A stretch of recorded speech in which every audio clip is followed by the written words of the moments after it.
ലൈഫിൽ മനുഷ്യന്മാർക്ക് കോമൺ ആയിട്ടുള്ള പഠനകാലം, മാരേജ്, പ്രഗ്നൻസി ഇതൊക്കെ ഓരോ വ്യക്തിയും ഡിഫറെൻ്റ് ആയിട്ടാവും എക്സ്പീരിയൻസ് ചെയ്യുക. ആ എക്സ്പീരിയൻസിൽ ഒപ്പമുള്ള മനുഷ്യർ വഹിക്കുന്ന പങ്ക് വളരെ വലുതാണ്.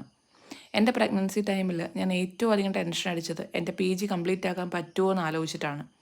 ഞാൻ ആ എക്സാം എഴുതാനും അസൈൻമെൻറ്റ് വെക്കാനും ഈ സമയത്ത് പോയിട്ടുണ്ടെങ്കിൽ മേജർ റീസൺ അഭിയും എൻ്റെ അമ്മയാണ്.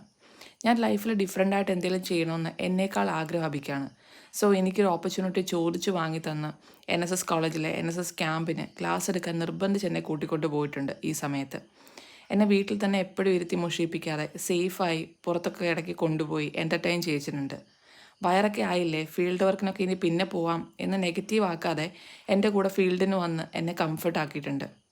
ഇതൊക്കെ വലിയ കാര്യമാണോ, നിങ്ങൾക്ക് മാത്രമേ സപ്പോർട്ടീവായിട്ടുള്ള ഹസ്ബൻഡുള്ളോ എന്ന് ചിന്തിക്കുന്നവരോടാണ് ഇതൊക്കെ വലിയ കാര്യം തന്നെയാണ്. എല്ലാ ഹസ്ബൻഡ്സും അങ്ങനെയാണ് വേണ്ടത്.